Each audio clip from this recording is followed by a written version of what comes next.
This channel does not promote any violent, harmful, or illegal activities. All content provided by this channel is meant for an educational purpose only. Brought to you by V-Guard, co-powered by Sensodyne O Bhimal, বলো কথা কেশরী।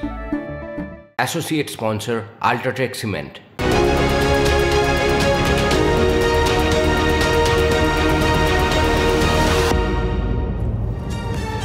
দেখুন, result out হয়েছে, 24 ঘন্টাও এখনো পূর্ণ হয়নি। তোড়জোড় শুরু হয়ে গিয়েছে এনডিএ শিবিরে। আরও একবার এনডিএ সরকার। সেই তোড়জোড় এবার শুধুমাত্র বিজেপি নির্ভর নয়, এবার শরিকদের ওপরও নির্ভর করতে হবে। শরিক কারা? নীতিশ কুমার। শরিক কারা? চন্দ্রবাবু নাইডু। এরা যদি এদের ওপর নির্ভরশীলতা যদি বিজেপির থাকে, তাহলে এদের যা দাবি দেওয়া সেদিকেও বিশেষভাবে নজর দিতে হবে নরেন্দ্র মোদীকে, গোটা বিজেপি ব্রিগেডকে। সেই দাবি দেওয়া কি? উল্টো দিকে ইন্ডিয়া শিবির, তারা কি বিরোধী, শক্তিশালী বিরোধী হওয়ার তোড়জোড় করছে, নাকি একটা লাস্ট চান্স দিয়ে দেখছে যদি সরকার গঠন করা যায়? দুপুর দুটোয় আজ এইসব নিয়ে আমরা কাটাছোড়া করব। তবে সবার আগে একটা অসাধারণ ছবি আপনাকে দেখাই, ফ্লাইটের ভিতরে ছবি। দেখুন আগে ছবিটা। চাচা ভাতিজা একসঙ্গে এক ফ্লাইটে, ফ্লাইটের ভিতরে ছবি। নীতিশ কুমারের ছবি দেখছেন, আর ঠিক পিছনে রয়েছেন কে দেখতে পাচ্ছেন? তেজস্বী যাদব। দুই কাকা এবং ভাইপো, চাচা ভাতিজা, দুটো আলাদা মিটিং এর জন্য একই গন্তব্যে যাচ্ছেন। গন্তব্য দিল্লি। নীতিশ কুমার যাচ্ছেন এনডিএর মিটিং এর জন্য, আবার আজই রয়েছে ইন্ডিয়ারও মিটিং। সেই ইন্ডিয়া জোটের বৈঠকে যাচ্ছেন তেজস্বী। এই অসাধারণ ছবি, এক যাত্রায় পৃথক ফল। চলুন, এই মুহূর্তে নয়া দিল্লির যা পরিস্থিতি, বিশেষ করে এনডিএ জোট যারা সরকার গড়ার অবস্থায় খুব স্বাভাবিকভাবে এই মুহূর্তে রয়েছে, মেজরিটি এখন এনডিএর কাছেই রয়েছে, একা বিজেপি না পেলেও। তাদের প্রস্তুতিটা জানি। আমার সঙ্গে নয়াদিল্লি থেকে রয়েছে রাজা চট্টোপাধ্যায়, আমার সহকর্মী। আমি রাজার থেকেই জানবো। রাজা, অনেকেই মনে করছেন যে এই যে শরিক নির্ভরতা, এই রেজাল্ট যেভাবে বাধ্য করলো বিজেপিকে, সেখানে চন্দ্রবাবু নাইডু, নীতিশ কুমারের রোলটা কিরকম হতে পারে? প্রথমেই বলে দিই আমাদের দর্শকদের, টিভি9 বাংলার দর্শকদের, যে আপাতত আমরা যেটা জানতে পারছি এনডিএ শিবির থেকে, বিশেষ করে বিজেপি শিবির থেকে, যে শুভস্য শীঘ্রম, যত তাড়াতাড়ি শুভস্য শীঘ্রম এই নীতি মেনেই যত তাড়াতাড়ি শপথ নেওয়া যায় সেই পরিকল্পনা চলছে। তার কারণ বিরোধীরাও ওত পেতে আছে এবং বিরোধীরা নানা রকম রণকৌশল রচনা করতে পারে। তার সুযোগটা কম দিয়ে যত দ্রুত সম্ভব শপথ নিয়ে নেওয়া যায়, এটা 8ই জুন সম্ভবত হতে পারে। আচ্ছা, শনিবার রাত্রি 8টা নাগাদ প্রধানমন্ত্রী শপথ নিতে পারেন, এইরকম একটা শোনা যাচ্ছে। তবে এটা কিন্তু একদম প্রাথমিক, এটা এখনই ফাইনাল নয়, একদম প্রাথমিক। এনডিএ শিবিরের যেটা এখন সংখ্যা, সেটা 290-এর ওপর। আমি একবার মেজর দলগুলোর কথা বলে দিই। বিজেপি 240, টিডিপি হচ্ছে দ্বিতীয় বৃহত্তম শরিক 16, নীতিশ কুমারের দল জেডিইউ 12, এলজেপি 5, একনাথ শিন্দে 7, মানে একনাথ শিন্দের যে শিবসেনা 7, জনসেনা 2, আরএলডি 2, জেডিএস 2। এইভাবে আরও যে প্রায় 30টা মতো দল আছে, তার বেশি দল আছে, যদি সবটা যোগ করো সেটা 290 পেরিয়ে যাচ্ছে। যে কটা দলের কথা আমি এখানে বললাম তারা 286, মানে মোটামুটি কমফোর্টেবল মেজরিটি এমনিতেই হয়ে যাচ্ছে, কারণ ম্যাজিক ফিগার 272। কিন্তু যেহেতু এর আগের সরকারগুলোতে একাই 272-এর অনেকটা বেশি ছিল নরেন্দ্র মোদী তথা বিজেপির দলের, ফলে তাদের একাধিপত্য বজায় ছিল, শরিক থাকলেও কি না থাকলেও কি। এবার কিন্তু সেইটা আর নেই। এবার নরেন্দ্র মোদীর অগ্নি পরীক্ষা, কোয়ালিশন গভর্নমেন্ট তিনি কিভাবে ফর্ম করেন। একদম রাজা, আমরা তো গতকাল সারাদিন সেই ছবিটা দেখলাম। চন্দ্রবাবু নাইডু নিশ্চয়ই কোনো শর্ত দেবেন, যদি তার উপর ডিপেন্ড করতে হয় নিশ্চয়ই কোনো শর্ত দেবেন নীতিশ কুমার। আমরা জানি তারা উচ্চাকাঙ্ক্ষী, পলিটিক্যাল অ্যাম্বিশন বিরাট। অবশ্যই দেখো, চন্দ্রবাবু নাইডু আজকে প্রাথমিক যে প্রেস কনফারেন্স করেছেন আজকে সকাল 10টা সাড়ে 10টা নাগাদ, সেখানে তিনি পরিষ্কার বলেছেন যে আমি সুদৃঢ়ভাবে, I am firmly with NDA and Narendra মোদীর সঙ্গেই আমি আছি, এটা তিনি ঘোষণা করে দিয়েছেন। সেটা তার রাজ্যেও বটে এবং দিল্লিতেও বটে। এবং তার রাজ্যের শপথে নরেন্দ্র মোদী যাবেন, সেটা 9ই জুন, সেটা তারা জানিয়েছেন, তাদের অফিসিয়ালি তারা জানিয়েছেন। সুতরাং সেখানে যদি মোদী যান, তাহলে এখানে মোদীর সঙ্গে থাকবেন না তিনি, এটা তো হতে পারে না। সুতরাং মোটামুটি বোঝাই যাচ্ছে যে তার দিক থেকে এখন সমর্থন একেবারে ফাইনাল। নীতিশ কুমারও কিন্তু লেটার অফ ইন্টেন্ট যেটা, সেটা আনঅফিসিয়ালি দিয়ে ফেলেছেন এবং তিনি আপাতত নরেন্দ্র মোদীর সঙ্গেই থাকবেন। এক্ষুনি ভুল বদলের কোনো সম্ভাবনা নেই বলে আমরা জানতে পারছি। রাজা তোমাকে ধন্যবাদ। রাজা তোমাকে ধন্যবাদ। চন্দ্রবাবু নাইডু কি বলছেন একবার শুনি, তারপর আবার আলোচনায় এগোবো। I am also experienced. I have seen so many political changes in this country. We are in NDA. I am going for NDA meeting. In course of time, anything we'll report you. আমার সঙ্গে রাজনৈতিক বিশ্লেষক মহানন্দা কাঞ্জিলালও আছেন। আমার থেকে নয়াদিল্লি থেকে আমার সঙ্গে আরও এক সহকর্মী আছেন জ্যোতির্ময়। আমি জ্যোতির্ময়ের থেকেও আরেকটু সুনির্দিষ্টভাবে জানার চেষ্টা করব। চন্দ্রবাবু নাইডু বা নীতিশ কুমার তারা মোদির সঙ্গে আছেন, তারা খুলেআম ঘোষণা করছেন, কিন্তু বিনা শর্তে তারা থেকে যাবেন শুধু মোদির সংখ্যা বাড়াতে, এটা কি মেনে নেওয়া সম্ভব? দেখো, সূত্র মারফত যে খবর পাচ্ছি, স্পিকার পোস্টের দাবিদার এই মুহূর্তে টিডিপি এবং জেডিইউ দুটো রাজনৈতিক দলই, এবং তার পাশাপাশি যেগুলি একেবারে প্রথম সারির সরকারের পোস্ট, অর্থাৎ যেগুলি অত্যন্ত প্রিমিয়াম মিনিস্ট্রি, যেমন স্বরাষ্ট্র মন্ত্রক, যেমন প্রতিরক্ষা মন্ত্রক, এরকম একাধিক মন্ত্রকের দিকে নজর রয়েছে দুটি রাজনৈতিক দলেরই, অর্থাৎ যারা শরিক দলের ক্ষেত্রে, এবং প্রত্যেকেই, অর্থাৎ আপাতভাবে যদি আমরা টিডিপির কথা বলি, তারা অন্তত 6টি গুরুত্বপূর্ণ মন্ত্রক তারা চাইছে। বাকি মন্ত্রক কে কোনটা পাবে তা নিয়ে তো পরবর্তী ক্ষেত্রে জল্পনা এগোবে, কিন্তু যদি স্পিকার পোস্ট বিজেপির হাত থেকে হাতছাড়া হয়ে যায়, সেটা কিন্তু অত্যন্ত গুরুত্বপূর্ণ। তার কারণ এই ধরনের যখন মিলিঝুলি সরকার তৈরি হয়, তখন যে কোনো সময় যে কোনো ভুল বোঝাবুঝি বা যে কোনো অসন্তোষের জেরে আমরা সমর্থন প্রত্যাহারের নজির এর আগে একাধিকবার দেখেছি। আর ঠিক সেই সময় যদি আস্থা ভোট হয়, তাহলে স্পিকারের ভূমিকা অত্যন্ত গুরুত্বপূর্ণ। ফলত বিজেপির হাতে যদি স্পিকার পোস্ট না থাকে, যদি সেটা অন্য শরিক দলকে ছাড়তে হয়, তাহলে কিন্তু প্রথম থেকেই বেশ কিছুটা ব্যাকফুটে থেকে শুরু করতে হবে প্রধানমন্ত্রী নরেন্দ্র মোদীকে। ফলত আগামী কয়েকদিনের এই চাপানুতরটা সম্পূর্ণভাবে থাকবে যে কোন শর্তে তারা সমর্থন করছেন, তারা কি পাচ্ছেন, সেই শর্তাবলীটাই আজকের এনডিএর বৈঠকের পর আমাদের সামনে স্পষ্ট হতে পারে। এনডিএর বৈঠক রয়েছে, যে বৈঠকে নীতিশ কুমার উপস্থিত হতে ফ্লাইটে যাত্রা শুরু করেছেন। একই ফ্লাইটে তেজস্বীও যাচ্ছেন, কারণ ইন্ডিয়া জোটেরও বৈঠক রয়েছে। ইন্ডিয়া জোটের বৈঠকে যোগ দিতে অভিষেক ব্যানার্জিও দিল্লি যাচ্ছেন। দিল্লি যাওয়ার আগে সংবাদ মাধ্যমকে যা বললেন একবার শোনাবো।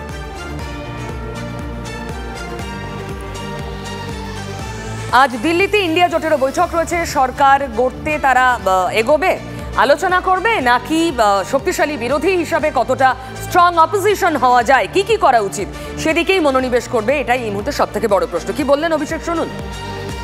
पहले मिलने दीजिए, क्या प्रस्ताव रहेगा। अकेला तुम वहाँ पे मेरा मीटिंग हो नहीं रहा है।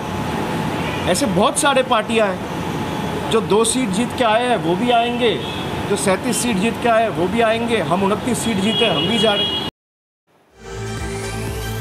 তেজস্বী যাদব তিনিও তো যাচ্ছেন এই একই বৈঠকে যোগ দিতে, কি বললেন শুনুন।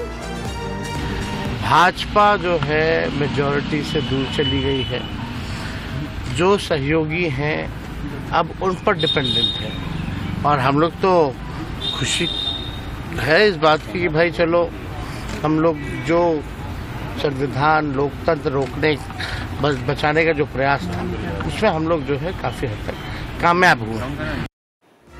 আমি আরও একবার জ্যোতির্ময়ের কাছে যাব, আমার নয়াদিল্লির সহকর্মী। জ্যোতির্ময়, ইন্ডিয়া জোটের বৈঠক, সেখানে ইন্ডিয়া মন দিচ্ছে কোথায়? যে একটা খুব স্ট্রং ইউনাইটেড অপোজিশন, নাকি ওরাও চান্স দিয়ে দেখতে চায় যদি সরকারটা এবার গড়ে ফেলা যায়? দেখো, গতকাল পর্যন্ত ঠিক ছিল যে ইন্ডিয়া জোট তারা সরকার গড়ার পথে এগোবে কিনা, অর্থাৎ সরকার গড়ার পথে এগোতে গেলে তাদের টিডিপি এবং জেডিইউর সঙ্গে কথা বলতে হবে। আজ সকালে যখন চন্দ্রবাবু নাইডু স্পষ্ট করে দিয়েছেন যে তিনি এনডিএর সঙ্গেই রয়েছেন, এবং নীতিশ কুমার তিনিও প্রায় স্পষ্ট করে দিয়েছেন যে তিনি এনডিএর সঙ্গেই রয়েছেন, ফলত সেই বিষয়টা আপাতত এই প্রশ্নটা থাকছে না। জ্যোতির্ময়, আমি এখানে তোমাকে ইন্টারাপ্ট করছি। আমরা জানি নীতিশ কুমার কিভাবে শিবির বদল করেন, জামা কাপড় বদলের মতোই অনেকটা, সুতরাং তিনি আজ কি বললেন কাল সেটাতেই স্টিক করবেন, এটা বোধহয় উনি নিজেও বিশ্বাস করেন না। এক, দ্বিতীয়ত শিবসেনার একটা বক্তব্য, তুমি প্লিজ সঙ্গে থাকো, আমি দর্শকদেরও শোনাতে চাইবো। তারা অলরেডি বলছেন যদি রাহুল গান্ধী তৈরি থাকেন প্রধানমন্ত্রী হিসেবে মসনদে বসার জন্য, তাহলে আমরা সাপোর্ট করব। শুনুন। अगर राहुल गांधी जी स्वीकारने को तैयार है नेतृत्व, तो हम विरोध क्यों करेंगे? राहुल गांधी देश के नेता है, ये प्रूव किया है। राहुल गांधी लोकप्रिय नेता है, देश की जनता ने उनको स्वीकारा है, हम सब उनसे प्यार करते हैं, हम उनको चाहते हैं सब लोग। इंडिया गठबंधन में प्रधानमंत्री पद के ऊपर कोई मतभेद ही नहीं है। তার মানে শরিকরা অলরেডি ভাবতে শুরু করেছেন রাহুল গান্ধী প্রধানমন্ত্রী। জ্যোতির্ময়, দেখো, দেশের সম্পূর্ণ দুটি প্রান্তে দুটি মন্তব্য। অর্থাৎ কলকাতায় দাঁড়িয়ে অভিষেক বন্দ্যোপাধ্যায় তিনি একটি সংখ্যার হিসেব দিলেন যে রাজনৈতিক দলের দুটি নাম্বার রয়েছে তারও কিছু সে রয়েছে, আবার তৃণমূল কংগ্রেস 29 পেয়েছে তারও কিছু সে রয়েছে। অপর দিক থেকে পশ্চিমে মুম্বাইতে দাঁড়িয়ে সঞ্জয় রাউত বলছেন যে রাহুল গান্ধী প্রধানমন্ত্রী হলে তারা তৈরি। এই দুটি আপাত নিরীহ বক্তব্যের মধ্যেই কিন্তু আগামী যুদ্ধের বেশ কিছুটা ইঙ্গিত রয়েছে। তার কারণ তৃণমূল কংগ্রেস তারা শুধুমাত্র তাদের এই সংখ্যার গর্বকে বা সংখ্যার অস্মিতাকে মাথায় রেখে যে তারা চলবে তা নয়, বরং ইউপিএ থেকে ইন্ডিয়ায় উত্তরণ তার নেপথ্যে অন্যতম বড় কারণ ছিল কংগ্রেসের নেতৃত্ব অস্বীকার করা। সে এখন যখন সঞ্জয় রাউত বলছেন যে রাহুল গান্ধীকে আমরা প্রধানমন্ত্রী পদপ্রার্থী হিসেবে সমর্থন করতে তৈরি বা রাহুল গান্ধীকে প্রধানমন্ত্রী হিসেবে আমরা সমর্থন করতে তৈরি, আদৌ কি তৃণমূল কংগ্রেস তারা তৈরি রয়েছে? এই প্রশ্নটা কিন্তু অত্যন্ত গুরুত্বপূর্ণ। মমতা বন্দ্যোপাধ্যায় তিনি আজকের বৈঠকে এলেন না, তিনি অভিষেক বন্দ্যোপাধ্যায়কে পাঠাচ্ছেন। অপর দিক থেকে উদ্ধব ঠাকরে তিনিও কিন্তু আজকের বৈঠকে আসছেন না, কারণ তার কাছে এই মুহূর্তে জাতীয় রাজনীতিতে কী হবে সেটা যেমন সবথেকে বেশি গুরুত্বপূর্ণ, তার পাশাপাশি এই মুহূর্তে যে খবর আমরা মহারাষ্ট্রের মাটি থেকে পাচ্ছি যে একনাথ শিন্ডের গ্রুপের কয়েকজন সাংসদ তারা উদ্ধব ঠাকরের সঙ্গে দেখা করতে চাইছেন।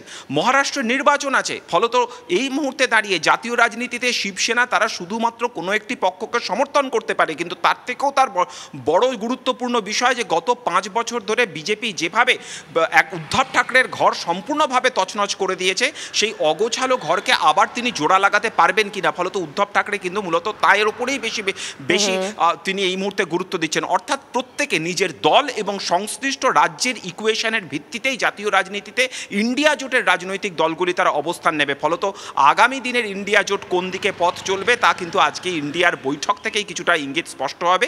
নেতৃত্বের রাশ কার হাতে থাকবে তা নিয়ে একটা বিতর্ক কিন্তু থেকেই যাবে। জ্যোতির্ময়, অনেক ধন্যবাদ। আমি ঠিক এই প্রশ্নেই মহানন্দাদির কাছে যাবো আরেকবার।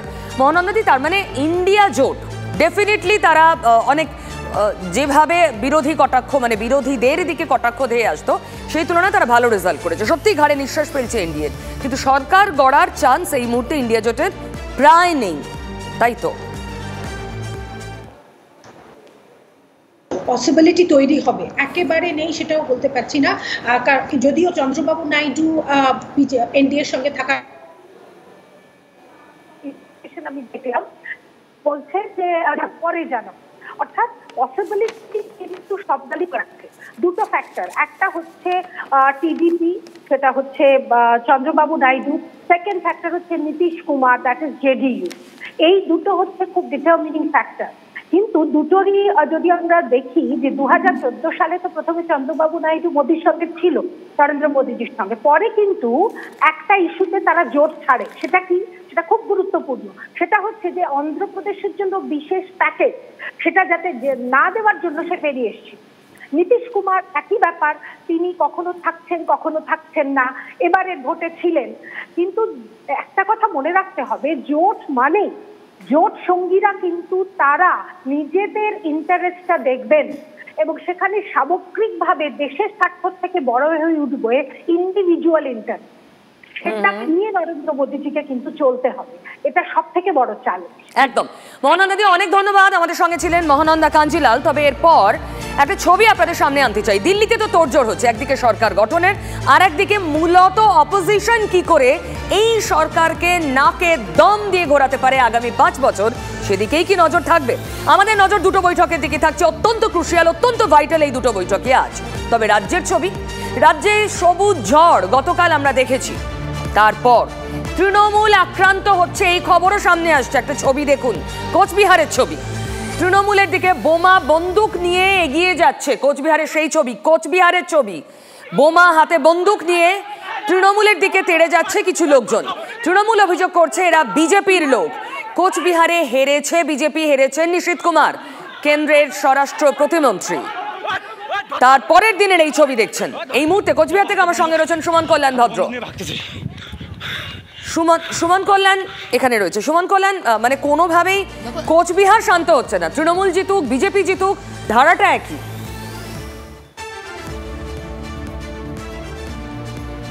দেখো, গতকাল নির্বাচন হয়ে গেছে, তারপর কোচবিহারের ছবিটা যদি তোমাকে বলি, মোটের ওপর বিগত নির্বাচনগুলোতে নির্বাচন হয়ে যাওয়ার পর, ফলাফল ঘোষণা হয়ে যাওয়ার পর যে ছবিটা কোচবিহার বিগত দিনে দেখেছে, এবার কিন্তু সেই ছবিটা কার্যত উধাও। অর্থাৎ কোথাও কিন্তু তেমন কোনো গণ্ডগোল বাড়ি ভাঙচুর বা কোথাও এই ছবি কিন্তু আমরা গতকাল থেকে এখনও পর্যন্ত তেমনভাবে নজরে আসেনি। কিন্তু এই যে ছবিটি যেটা বলা হচ্ছে যে তৃণমূল কংগ্রেসের দিকে আক্রমণ চালানোর চেষ্টা করেছে বিজেপি, বন্দুক উঁচিয়ে আসছে, তাকে পরবর্তীতে গ্রামবাসীরা ধাওয়া করেছে, এই যে ছবিটা অভিযোগ করেছে যেটা তৃণমূলের তরফ থেকে অভিযোগ করা হয়েছে এটা বিজেপি, এই ছবিটা কিন্তু জানান দিচ্ছে যে কুচবিহারের পরিস্থিতিটা ওই যে ডাওয়াগুড়ি এলাকা অর্থাৎ নাটাবাড়ি বিধানসভার ডাওয়াগুড়ি এলাকায় কি আজকে সকালে এই ঘটনা ঘটেছে এবং একটা বন্দুক কুচিয়ে বিজেপির তরফ থেকে কেউ এসেছিল তৃণমূলকে হামলা করতে, তারা ধাওয়া করেছে। ফলে এই গোটা ব্যাপারটা নিয়ে কিন্তু এই মুহূর্তে কুচবিহার কিন্তু তেতে রয়েছে। পরস্পরের দিকে অভিযোগ করেছে দুই পক্ষ, বিজেপি বলছে এটা তৃণমূলের দুটি পক্ষ, তার মধ্যে যে কোনো একটি। কিন্তু এই যে ছবি অর্থাৎ এখানে আগ্নেয়াস্ত্র দিয়ে প্রকাশ্যে যে ঘোরাফেরা চলছে, এটা কিন্তু সকালে আজকে দেখা গেল কোচবিহারে নির্বাচনের গণনার ঠিক পরের দিন। সুমন কল্যাণ, ধন্যবাদ। এই ছবি অত্যন্ত বিপজ্জনক ছবি, গণতন্ত্রের জন্য নির্দ্বিধায় কথা বলা যায়। তবে একা কোচবিহার নয়, গোটা রাজ্য জুড়ে এই ভোট পরবর্তী অশান্তির ছবি কিন্তু টুকরো টুকরো ভাবে আসছে।